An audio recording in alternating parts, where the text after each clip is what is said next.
श्री शिवाय नमस्तुभ्यम। जय महाकाल। कैसे हैं आप सभी लोग। देखिए, आने वाली होली की आप सभी लोगों को बहुत बहुत शुभकामनाएं। और अब पड़ रही है होली से पहले पड़ने वाली प्रदोष, और इस बार की जो प्रदोष है वो पड़ रही है मंगलवार के दिन की भौम प्रदोष, जिस दिन आप सभी लोगों को एक छोटा सा काम करना है। शिवलिंग पर जल ही नहीं चढ़ाना है। गुरुदेव ने कहा, जब आपकी कोई मनोकामना पूरी नहीं हो रही हो, जब महादेव आपकी सुन ही नहीं रहे हैं, खूब सारे उपाय कर लिए, व्रत कर लिए, थक गए, लेकिन आपकी वो इच्छा पूरी नहीं हुई, तो शिवलिंग पर जल नहीं चढ़ाने वाला उपाय कीजिएगा। गुरुदेव ने कहा 2 गुना फल की प्राप्ति होती है इस छोटे से उपाय के साथ में।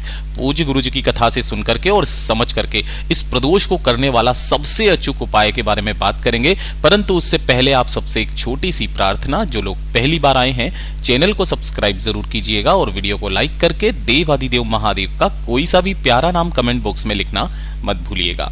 इस पूरे वीडियो में हम 3 महा उपायों के बारे में बात करेंगे, जो कि आपकी अलग अलग कामना पूर्ति के लिए सिद्ध होंगे, तो ध्यान से सुनना और समझना। सबसे पहले बात करते हैं पहले वाले उपाय की। पहला वाला जो उपाय है, आपको शिवलिंग पर जल नहीं चढ़ाना है। तो क्या हमें इस प्रदोष के दिन शिवलिंग पर बिल्कुल ही जल नहीं चढ़ाना? उपाय करने का एक खास नियम तरीका जो पूज्य गुरु जी ने बताया कि जो विद्वेश्वर संहिता है, शिव महापुराण है, ब्रह्म वैवर्त पुराण है, साथ ही साथ श्रीमद् भागवत गीता और विष्णु पुराण का ये उपाय, जब प्रदोष के दिन अगर आपकी कोई कामना पूरी नहीं हो रही है, कोई इच्छा पूरी नहीं हो रही है, काफी लंबे समय से आप उपाय कर रहे हो, लेकिन आपकी मनोकामना महादेव तक नहीं पहुंच रही है ना, आपने सब कुछ करके देखा, तो पहले तो गुरुदेव ने कहा कि जब भी आप महादेव के मंदिर में जाओ, तो महादेव के मंदिर की जो व्यक्ति अपने सच्चे मन से सफाई करता है ना, महादेव सदैव उसकी कामना को सुनते हैं। साथ ही साथ अगर फिर भी आपकी कोई कामना पूरी नहीं हो रही है, बहुत उपाय किए, एक काम कीजिएगा, एक दीपक तैयार करना शाम के समय पर, है ना। शाम के समय आपको ये उपाय करना है। आपको क्या करना है, एक दीपक तैयार करना है, चाहे आटे का करो चाहे मिट्टी का, और इसके अंदर आपको लगानी है गोल बाती। ठीक है, गोल बाती, इसके अंदर भरना होगा घी। इसी के साथ में आपको लेनी होगी एक बेलपत्र, जो कहीं से भी खंडित कटी फटी ना हो, इस चीज का ध्यान रखना। नहीं मिलती है, महादेव की शिवलिंग से उठा लेना, धो करके काम में ले लेना। और 1 लोटा शुद्ध जल अपने घर का तांबे के कलश में। केवल ये 3 चीजें आपको चाहिए। इन तीनों चीजों को लेकर के आपके आसपास जो भी महादेव का मंदिर हो वहां पर आपको जाना है। यहां पहुंचने के पश्चात आपको शिवलिंग के पीछे की तरफ खड़े हो जाना है। जो पूजा पाठ अर्चना आपको करना है कर लीजिएगा। ठीक है, सब कुछ करने के पश्चात आपने जो एक बेलपत्र लिया है, उस एक बेलपत्र को, अगर आपके पास में कोई सी भी चंदन है तो चंदन की एक बिंदी लगा करके महादेव की शिवलिंग पर अपना नाम और गोत्र बोल करके आपको इस बेलपत्र को ऐसे समर्पित करना है कि डंडी रहे जलाधारी की तरफ और बीच वाली पत्ती का मुख रहेगा आपकी तरफ, इस तरीके से। ठीक है, अपनी कामना कह देना। और उसके पश्चात जो आपने यहाँ पर 1 लोटा शुद्ध जल लिया है, इस 1 लोटा शुद्ध जल को समर्पित करने का तरीका जो पूज्य गुरुजी ने कथा के अंदर बताया था, दोनों हाथों में आपको इस कलश को पकड़ना है। इस कलश का थोड़ा सा जल आपको भगवान महादेव की शिवलिंग पर, जो राइट हैंड साइड का हिस्सा होता है भगवान गणेश जी का चरणाविंद, यहां पर थोड़ा सा जल समर्पित करना है। दूसरे नंबर पर आपको कार्तिकेय भगवान जी के स्थान पर जल समर्पित करना है। तीसरे नंबर पर आपको माता अशोक सुंदरी के स्थान पर जल समर्पित करना है। चौथे नंबर पर आपको माता रानी के हस्तकमल के चारों तरफ जल की धार लगानी है। और 5वें नंबर पर आप जब शिवलिंग पर समर्पित करते थे, तो इस बार आपको शिवलिंग पर समर्पित नहीं करना है।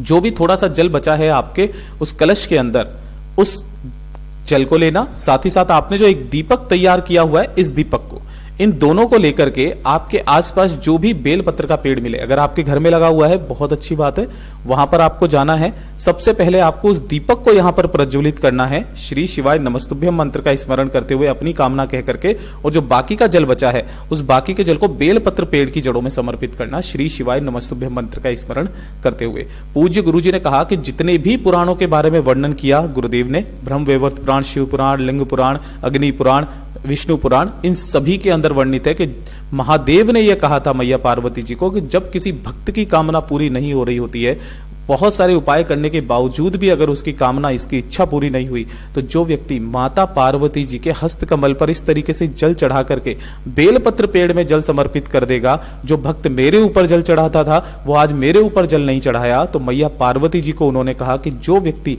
आपके हस्त कमल पर जल चढ़ाएगा, उसे आपको उसके जो कामना होगी उससे दुगने फल की प्राप्ति होनी चाहिए। इसीलिए पूज्य गुरुजी ने ये वाला उपाय बताया कि जब आप थक जाओ, हार जाओ, कोई कामना पूरी ना हो, इस वाले उपाय को करना बिल्कुल मत भूलिएगा। बहुत अद्भुत और रोचक उपाय है, जरूर कीजिएगा। और अब बात करते हैं दूसरे वाले उपाय की। ये भी आपकी बड़ी से बड़ी कामना पूर्ति का उपाय है ना। तो आप चाहो तो पहला वाला करो या दूसरा वाला करो, क्योंकि कल का जो दिन है वो है गुरुवार की प्रदोष का दिन। ये सबसे बड़ा दिन होता है, या तो शनिचरी प्रदोष, सोमवार प्रदोष और गुरुवार की प्रदोष। इस दिन अगर आपकी कोई कामना पूरी नहीं हो रही होती है ना, तो 2 कनेर के फूलों का उपाय सबसे बड़ा उपाय माना जाता है। बहुत सारे लोग नहीं जानते होंगे, जो ये कनेर का फूल होता है केवल 2 स्थानों पर समर्पित किया जाता है। एक होती है शिवलिंग, जहां पर उसे समर्पित किया जाता है, और दूसरा होता है माता अशोक सुंदरी के स्थान पर, और कहीं समर्पित नहीं किया जाता है। इस चीज का ध्यान रखना, ठीक है। लेकिन इसको समर्पित करने का भी एक तरीका है। तो जब भी आप अपनी कामना पूर्ति के लिए उपाय करते हैं, आपको क्या करना है, इस तरीके से 2 कनेर के फूल लेने हैं। और 2 कनेर के फूल नहीं मिलते हैं तो उस केस में आप 2 धतूरे के जो फूल होते हैं, इस तरीके के सफेद वाले फूल ना, वो वाले भी फूल आप ले सकते हैं। मैं आपको फोटो से दिखा देता हूं कुछ इस तरीके के फूल। तो या तो 2 कनेर के फूल मिल जाए तो अच्छी बात है, वरना 2 धतूरे के फूल ले लीजिए आप। उसके बाद में आपको लेना होगा 1 लोटा शुद्ध जल अपने घर का तांबे के कलश में। इस कलश के अंदर आपको थोड़ा सा मात्र गंगा जल जरूर मिला लेना है, ठीक है। जल प्लस थोड़ा सा मिला लेना है आपको गंगा जल। तो 2 कनेर के फूल, और आपको इस तरीके से ये जल का लोटा लेकर के भोलेनाथ के मंदिर में पहुंचना है, शिवलिंग के पास। अब उपाय करने का खास नियम और तरीका, जैसे ही आप यहां पर पहुंचोगे, सबसे पहले आपको उत्तर दिशा, नॉर्थ डायरेक्शन की तरफ मुख करके खड़े हो जाना है, और जो 1 लोटा शुद्ध जल लिया है दोनों हाथों में लेकर अपना नाम और गोत्र बोलकर, ध्यान रखना, अपना नाम और गोत्र बोल करके संपूर्ण जल को श्री शिवाय नमस्तुभ्यम मंत्र का स्मरण करते हुए, या पंचाक्षरी मंत्र या षडाक्षरी मंत्र का स्मरण करते हुए समर्पित करना। जब ये पूरा जल समर्पित हो जाएगा, अब बात आती है कि जो आपने यहां पर 2 धतूरे के कनेर के फूल लिए हैं, उन्हें कैसे समर्पित किया जाता है। तो सबसे पहले मैं कनेर के फूल के बारे में बताऊंगा। अगर कनेर से नहीं, अगर आप धतूरे के फूल से कर रहे हो तो कैसे समर्पित करना है, उस चीज का ध्यान रखना। ये दोनों फूल केवल 2 जगह समर्पित होते हैं, माता अशोक सुंदरी और शिवलिंग पर। तो जब आप कनेर के फूल समर्पित करोगे, तो जो पहला कनेर का फूल होगा वो आपको महादेव की शिवलिंग पर अपनी कामना कहते हुए जब समर्पित करोगे, तो जो उसका डंडी वाला भाग होता है, वो डंडी वाला भाग आपकी तरफ होता है, और जो खिला भाग होता है वो आपसे विपरीत दिशा में होता है। सिमिलरली दूसरा, जब आप अपनी कामना कह करके माता अशोक सुंदरी के स्थान पर समर्पित करते हो, तो खिला भाग रहता है जलाधारी की तरफ, और डंडी का भाग रहता है शिवलिंग की तरफ। ये कामना पूर्ति का सबसे अचूक उपाय है। जो व्यक्ति इन कनेर के फूलों को इसी क्रम में समर्पित करता है, उसकी बड़ी से बड़ी कामना पूरी होती है। और धतूरे का फूल जस्ट उल्टा चढ़ाया जाता है, इस चीज का ध्यान रखना। जब माता अशोक सुंदरी पर आप चढ़ाते हो धतूरे का फूल, तब उसका जो खिला भाग है वो रहता है शिवलिंग की तरफ, डंडी का भाग रहता है जलाधारी की तरफ। और जब आप महादेव की शिवलिंग पर चढ़ाते हो, तब खिला भाग आपकी तरफ रहता है और डंडी का भाग रहता है आपसे विपरीत दिशा में। इस क्रम का निश्चित रूप से ध्यान दीजिएगा, आपकी चाहे कितनी भी बड़ी कामना क्यों ना हो, अगली प्रदोष आने तक पूरी जरूर होगी। पूज्य गुरु जी का बहुत अद्भुत और अचूक उपाय है, जरूर कीजिएगा। बात करते हैं तीसरे नंबर के उपाय की, और ये तीसरे नंबर का उपाय आज के वीडियो का सबसे ज्यादा खास और विशेष उपाय होने वाला है। देखिए, ये किन लोगों को करना है वो चीज ध्यान से सुनिएगा। ये पूरे परिवार के लिए, पूरा परिवार आपका खुश रहे उसके लिए। अगर परिवार में धन नहीं आ रहा, संपदा में कमी है, वैभव में कमी आ रखी है, परिवार में किसी की उन्नति नहीं हो रही है, परिवार की सत्ता कम हो रही है, परिवार के मान सम्मान पर कोई बात आ चुकी है, कोई कोर्ट केस कचहरी का केस चल रहा है ना, किसी ने नजर जादू टोना टोटका कर दिया है, जिसकी वजह से आपके घर में कुछ भी अच्छा नहीं चल रहा है, क्लेश बहुत ज्यादा हो रहा है अगर आपके घर में ना, तो कुंदकेश्वर महादेव का उपाय इस गुरुवार की प्रदोष के दिन करना मत भूलिएगा। 5 बेलपत्र वाला उपाय। कितनी बेलपत्र लेनी है? 5 बेलपत्र लेना है, और एक छोटी सी कटोरी लेना है इसी के साथ में, जो भी कांच की या जो भी मिल जाए आपको वो ले लेना। थोड़ा सा लेना होगा आपको पीला चंदन, और 1 चुटकी ही लेना होगा आपको देसी घी, जो भी किसका होना चाहिए, गाय का घी होना चाहिए, चाहे 1 बूंद लेना, गाय का घी लेना, ठीक है। अब आपको प्रदोष के दिन करना क्या है कि ये जो 5 बेलपत्र ली हैं, इनमें से आपको 4 बेलपत्र एक तरफ में रखनी है और 1 बेलपत्र एक तरफ में रखनी है। ये जो 4 बेलपत्र हैं, इन चारों बेलपत्र की जो ये तीनों पत्तियां हैं, इन तीनों पत्तियों पर आपको लगाना होगा पीला चंदन, जैसा मैंने आपको बताया, ठीक है ना। और जो 1 बेलपत्र आपने यहां पर लिया है, इस 1 बेलपत्र पर आपको लगाना होगा इस तरीके से घी, ठीक है। तीनों पत्तियों पर, 1 बेलपत्र की तीनों पत्तियों पर आपको घी लगाना है, और 4 बेलपत्र की तीनों पत्तियों पर आपको इस तरीके से पीला चंदन लगाना है। अब रखना किस तरीके से, वो चीज ध्यान से सुनिएगा। नीचे 2 आपको पीले चंदन की रखनी है, बीच में आपको घी की रखनी है, और ऊपर फिर से वापस 2 पीले चंदन की रखनी है। इस क्रम में आपको 5 बेलपत्रों को लेकर के और इस कटोरी के अंदर ही आपको रख देना है समस्त बेलपत्रियों को। इस कटोरी को अपने पूरे घर में घुमा करके, है ना, इस पूरी कटोरी को अपने पूरे घर में घुमाकर, आपके घर पे जहां पर भी महादेव जी की तस्वीर मूर्ति हो, आपके घर का मंदिर हो, वहां पर आपको इस कटोरी को रख देना है, ठीक है। और इसके सम्मुख में एक गाय के घी का गोल बाती का दीपक जरूर प्रज्वलित कर देना। ध्यान रखना कि चाहे आप आटे का दीपक तैयार करो, चाहे आप मिट्टी का दीपक तैयार करो, बत्ती इसके अंदर आपको लगानी है गोल बाती।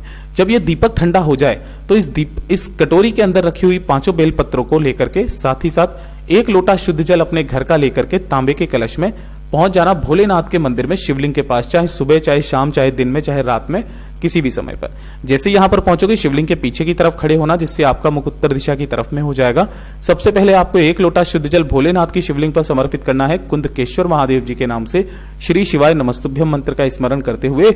और जब ये संपूर्ण जल समर्पित हो जाएगा, 5 बेलपत्रों को एक साथ उठाना और इस तरीके से समर्पित करना कि सभी की डंडी जलाधारी की तरफ रहे, बीच वाली पत्ती का मुख आपकी तरफ रहे। अपना दाहिना हाथ शिवलिंग के ऊपर रख करके अपने परिवार की सुख शांति समृद्धि धन धान्य की कामना करते हुए, परिवार का मान सम्मान गौरव वैभव बढ़ाने की कामना करके वापस घर की तरफ चले आ जाना। गुरुदेव ने कहा 5 प्रदोष का क्रम होता है महाराज। 5वीं प्रदोष के बाद जो छठी प्रदोष आती है ना, वो आपके जीवन की सबसे सुखमय प्रदोष होती है। पूज्य गुरु जी के सभी उपाय बहुत ही ज्यादा खास और अद्भुत है, जरूर कीजिएगा। वीडियो पसंद आए तो लाइक जरूर करना, चैनल को सब्सक्राइब जरूर कीजिएगा। मैं आपसे मिलता हूं अगले वीडियो में, तब तक के लिए ओम नमः शिवाय, हर हर महादेव, जय महाकाल।